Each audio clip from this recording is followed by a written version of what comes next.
Ai le nganga whaaloalo te whaatalofa o lau se mai le whionga le whaatonu ma alo te whomanuia i lau whionga le whaatonu. E whaatalo whatu I lau talinga to ia e whapefo I le whaafonga tapo I mai le tātou atunu le ne whaefiafi is whapaponga le tātou Polokalame le Uati. Ia, wa fo I le whaafonga anga le tātou atunu I mtaupe tau longlongo o mea tau ana si le fia le tātou atunu. Ia manisi fo mtaupe tāpena ia le tātou atunu o mea o lai tutupu, o mea sa tutupu, ia o mea fo o le atupu. Ma ni le malo le tawa ta ile ufiona ni fiafi va tai fo ile ile tua ia vanoa au maua tatou te tatou ai fo I mo tatou tunu vai o ufiona malo la vale pisi alva yeso Ia fai asi na pisi ole na fo vai yaso va tu fa fo mai tatou tunu ia ai beta ua fa tai de lio le amo e uia na lo wa ia le tau sa fa ti fu tanto tru I nei New Zealand ia elenga te lo longa le malo se fo mtangi manisi fo yo Aso Sa wa pe ol vai tau ane tau sanga man tu le tato tala no fo va so ni te e me tau le with a pattern fo le lo ke mi ala le lo kong me ale fu spa u le ole o ta vidi ngo sa vidi vai il ne fo ia o ngala lo langi tulo de vai ngala lo langi me lo se el ta fa ta fa lo ia fe kau I ko nga male ta fe pe o le ta fe fo yo le au o sami fa pe uma fo ila ta fe o le se le ta vidi ngo matangi lungo bani muni ia ai ta tia le malu du fo ia male timunga lo loto le na li potia mai ni si le afia ni si o vai ngala tunu ni New Zealand lo Nelson ma ni no ma fio mal le fa solo tu le pito lunga la le motu I sauti e na fie fa to anga fo ia ma I malo to ta fenga o le fa ingol verso le na mo mai I le taimi fo ile o le malo si o Seiuli na ina I tornadoes fo le na fie ia evendeo na fie se ta se fa lo I le taftafa ala o nai le tato taulang fa tau ai evendeo ia be an o te mi ane e le fo ia me wa mata fo ana fa ma io o so mene o ta viding o Seiuli malo losia la ve tato tornado ma ni le ia o se ava no fo ile le ua tata le noise swing o le tau ia fa manatu fo ile tunu ia I wa tele lava ai ngai ia fa tapo le ni fo ia fa fo ia no fo lau ia e tawan tau na pai vai ngai io ia wa fo ile puti mo le saunga le mu me se la me io wa le si tau sanga na le ai me le fo le trampoline le trampoline ga le ai se me otara oi papatoi o to el tau sanga pelu tau sanga taluai na afia fo papatoi lena maliwel tangata I le stona I le tupu e fo fa la fa pena I lo tau sanga taluai nei la vai South Auckland ta vili fa sa vili ia dua toi pa u el container I papatoi I le lata Station Road I papatoi ia nala le sa fie fo I stas fo o tamali mai fiti o se insinia sa fainga luenga I taiona o te man tu foi tau sanga masala po se fulu mo tu tau sanga taluai sa o so foi la se West Auckland o se tamali Samoa la sa fainga luenga foi te building site ina pa u e se mo se wall ma mafa fo le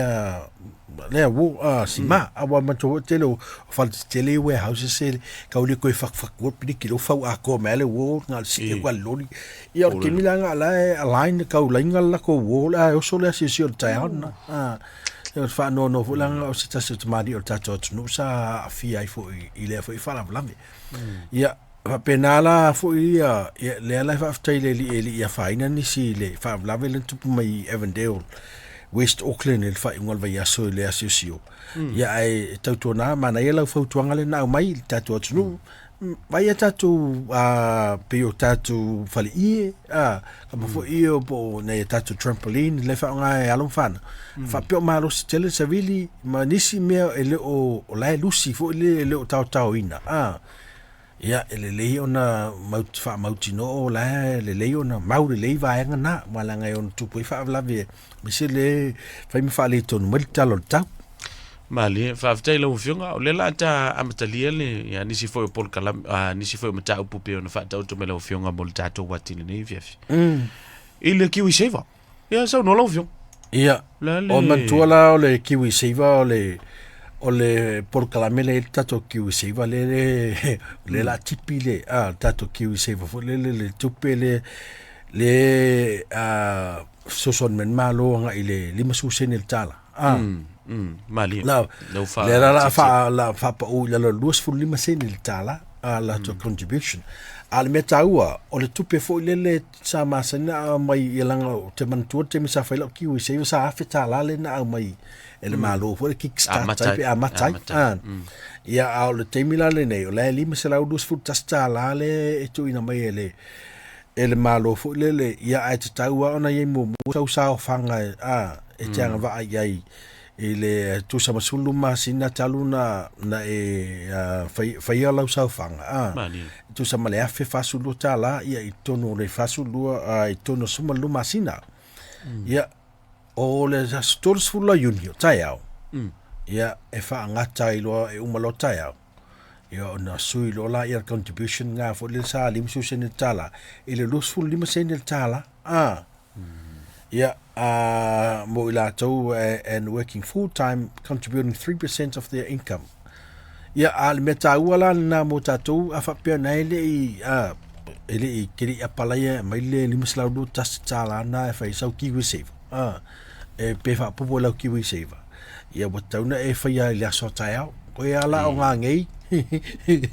Pataiao, ale mo wale o le kala o le ngana o tatu penga fai langi online. Apalai ni yai ni fai ona yang va yai le vangan na ya pe na o vangan na tona e yang va ai mana e ta ua le vangan lo sa no lo fiunga wa o futuna inga ia pe lava ona fa tau mal pakitel malo ia le sa ia talwai nei ile o le foi la mantua o le tuli lo lava ia fai win o le tausanga fa le tupe e umatao ele wale also mo you lai kick in ai yo nala melana o e umalota ya umalo le Leofo ingana 5 sa lusu tastala ai o la tola mai la somo muala o yulai ya e luese la bonus futa la fitu luese ni le la tatu la faina e anga va ai e talo sanga ia i fain fa popo e amatai lau ki save pe fa popo lau sa fanga na ia ia male fa pa uina fo yo share le malo ia po le tuluile amayan malo le sa anga va tatu limsu sen le tala ia le aila lo fa men malo o le mai lusu 5 sen tala se foi finga siambia e o le wa e sa o te fa sa ina le sa nga le finga faton awa futu na inga lavanda le sa ta automai mai ali masu sen so mai mo penkala le ya ai awia ta to walu ye le me wa ye le ne o le malo on ta to palo taina io ona finga fa vai fo io fa ta automai ya wa fo I tulanga te tasia manatua ya o ya e se lava company te tasi ya manatua ele contribution al malo e fo ele so soani ale fo yo ngar company le ke au nanga le te au na ya ona tamo fai fo ile ya e awa fo ile e nga me yo ke se vala o fio yo o te mole mau atu e matua te le nga ya tele le nga mo to yo mo fa tau tu fa ole vai ole winga lo fam talanga la wo fionga wa ule stanga tayo e to load fa fonga anga le tunu e hoki ke le meneo saving ai mantua ya e mo ko nga saving fo ngale nga kwa I nga oso man fa love ki au ko se mai mantua la le fa tau tonga ki wi seva le al malo mana fa tu langa na vole ma nga le finga makwa le mafai makwa finga ka nga ya luki aparai wa man masalo ang fa piangi amisa tatu samo nga sawal maliu so mal fa poiponga amisa kalanga kiu so ko mal fa falinga malas fa ngau ya mai singa me ke alo foi mai ka ngo kwa ki wisi vanga ni ai pangalia ele mafai e ya fa tau fo tu la fo na mafai on tala le va on ki wisi ai mane tu langa ya tau tele ia misia tato e o si fo ya la le inga to ki wisi wa le tato nula to ye me sefi ai pe ole metaua na mo tatu ia ki wi sei vala tim na ke lo mana ia mele mana ia va ngale e sau no e ftala I totu kama foi le angale inga meia ele musi la fenga bebo mana ia foi le fe mata so ala o telefone ki lo ki wi sei va pe ali runga pele ari da ngar kawan kilo ele o tai telefon la ta se atu tam ta pulunga lua fa mol la o fion ia malo ole tabai a fitu Bennett o se tasi o alo tabai talvou se for fitu tausanga ia wa talu mai lava le fia so lua talu na le lo mai ia o se tasi o tabai o le misi mai po le ele o ilo e lato ainga po fe o iai fa no anga fo ia inga ona le mo se tala fo le tabai nei o fitu yo le salo mauli ya finale ya fitu Bennett ya fitu sanga si ma finale talo fai ya pe folding mai o le sola se mai mala to ainga ma ya tulanga fa pena ya talo fo ya fa pena no foto fali ya so ta ya nesi ainga la ma fatia lava ya ma tu ya fa pena so ma tu fa pena ni ma se lava pe fa pe se lo te to mai tai wa ta tu pe pe se ali ya pau al me ya uni sa TV pe fer kama ya kaule pe o to mai tai po le lava ya na yo ta tu ia o lo sa idea ele mo lava sa famtalanga le mata ile ata le lava ia le fiafi o le taimi muli tu sai mata ina ile fitu lin mall lo no winga le sa vai ina au kilani so talo fai ni o le meta watu e sa o lava le sa no ngala ofionga o le sa o le fa la le o tupu ni au kilani o le te fa pe o lo i waikato e sa tupu ele ia tabai sa soifua ni nai e waikato ia e pela le o tupu ni fa la o pe o i ni le te muli le sa vai ai ia tabai paual polinga ngol telefo me o tupu ne vaitau o le fa no anga fo le te ua a faina soifua pe o tulanga male ale nai e ala inga yese polenga ia mapo e ia official leo ia mai se lava lo na ainga ma le lo fionga o le ua mai ta watu o faita wono aso misia si a fine le tu lo ia o le fo ie talu sanga lava le ainga ia tu watu fo i talu sanga ia e o te vai tu le ainga fo ie ke visiano ia le ainga ia ai me se fo ile tu talu sanga ia ina ia tu malu pui ia sia alo te mai tai ia ele fengo fitu langa ia la uvio ia o tulanga na ia me se fui ia fa peo pela fa te inga fa peo se ainga kersian o tem fo ia pe folding mai o se lu I tau o le o fa inga fa lenga spiritual warfare yes pe tu atu fo ile loto ile vai ia ile tu fo mai le tilo mai fo ile matiota fa le fa lenga pe foringa mai o se fa inga fa lenga ia le o fa ia si ainga ia ai le o ngai o fu ia te le me ono tupu ia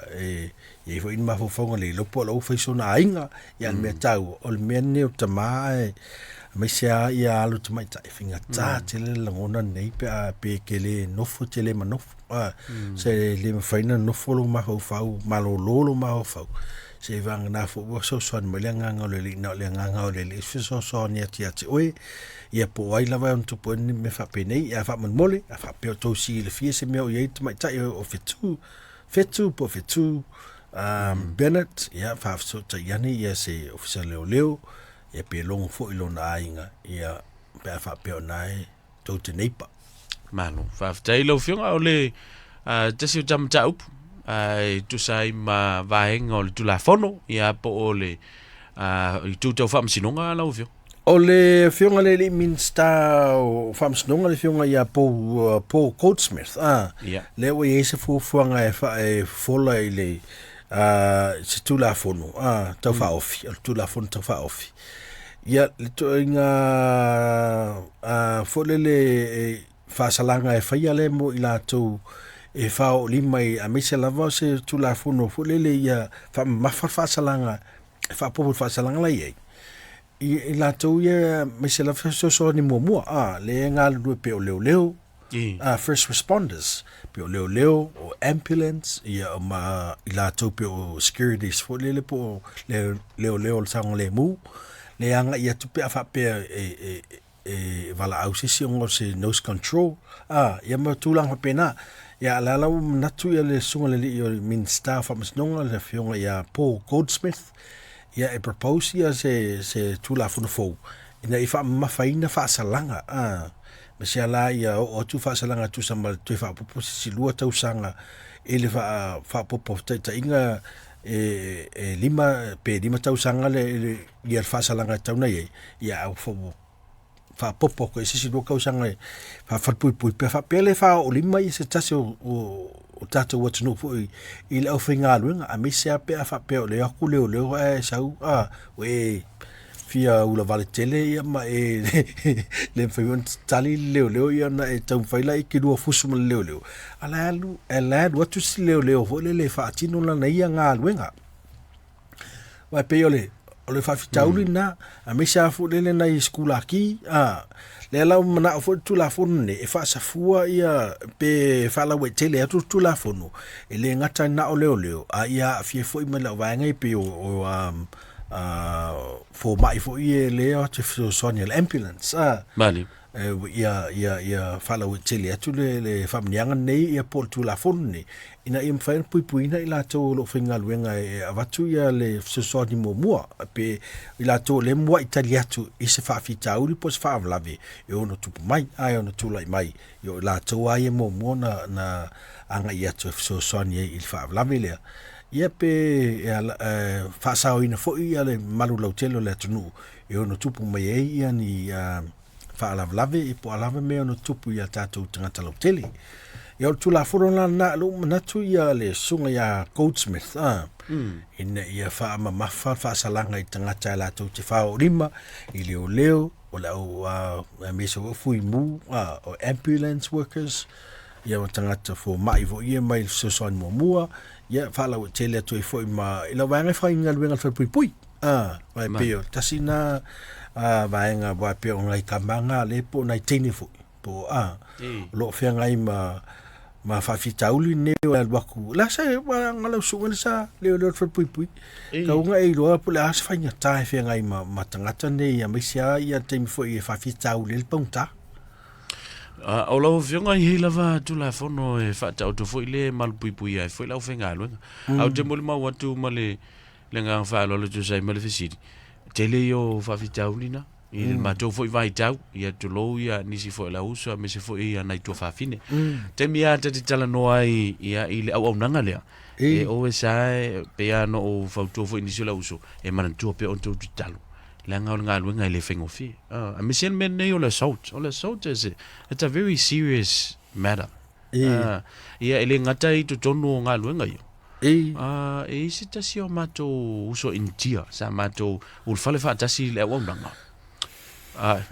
leso masalo pe fo a ko nga se vai so le floor ai o so fa ia lo ia e pangta fo I tulo ia si o so intia tele ala ia o nai tangata nu nei intia o saina me se fo I papalangi e tele ana afia fo I tulanga ia ia o tatu ia o lata ia me totia le tulanga lea a e loa tala noa ai loa negotiate pe te Leofo te escalate o weapons ia o mea tau ia te alu mau ia whaatasi e malo tali tonu a totoa o lo o sausawina o le toto isu ke visu po mea alu e ke alu a lek pala ai alu Carol Lord help me and ta maaf so ani mai ia la ia mai le nga awa fa ka ku ke le Leofo ia ka vika ia pe nga alu ai ia ko lo ma fo pe alu ku lo ile ai wa le nga alu o le tino ia ma le lutu kam vo ngale pe va vele alu ka le walking ai lo fa e ta no ta vito te man tu le fa talanga ile sia o na lau Al wak me vili ya. Le matad watu wa pan mau. Oi mau. Ko nga mera. Ele fa tai ole wa e sa no tulanga le tu sai fo ima le anga me fo el minister o fo ile mo fam sinonga ma le toi lo ino vai nga yo tulafon. Tau fa ma fa ino ia a sei ia o le fa salanga o le fa salanga. Ai e a fo ina ona tilo le fituna inga o le mamafa fa salanga mai le mesa ai ina ye toi fa popo. Ona wasi tia le pasene o lo fa tupu sulingol tulafono le o lo fa tupu ia pe ole vaenga tonu na fo le wale le free strike fo le masanye o komeki alfa pui lonto alfa ma final tulafono po le fasalanga o le vaenga na ono fai ona fai tete yel tanga te mai tsori tulafono nani ia ai man to fo me ne o late o fo ana itel tanga te fingta fo le ele ise tapula a fo el mafofau a mena tawai el maf ya tatu eta tonu fa kensiano tatu te mafuta le ngangoleli ya wa o tanga te mafuta le ke lo ko ele kensiano tanga tale ele iro tanga tale la fa tu por fa fita uli nei mal fa blavi on fa pe mai o ke le popole na li mata usanga li fita usa ai pe vanga le la a matanga na anga yai pe fa pe pasia fo il natu la fono te fa ofi ya o la a fa ma faina fa salanga ya ila to o lo fa pe na fa o di mai la finga luenga so nyati ya oi leo o fuimu o la ambulance po fo mai ya ma la vanga finga luenga ile fa le pui malo va telo fio ya stam ta muli ele fa mai na ta what in neve ole kakal ngoi ile mel nei o lo fai tele a el tulanga lo ia sai tutun il taw ile tawale ale fai nei a isala eluma Iran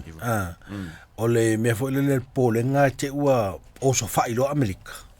e uia le ua fodinga mai o le ua nga ia tu Amerika fa nga ile stealth bomber fo le sa fa pe na ba matul stealth bomber le o le va na Amerika le mfenga na detect fo le pe le mfenga mo radar stealth va ile fodinga stuff o le fai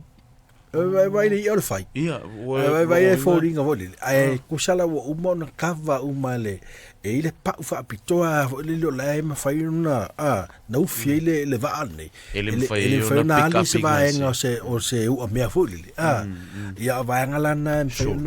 fe le me o ia le technology ia ole at mai na Amerika ela ko staff bomb mana ele mai ole la polenga la fo le pe fa pe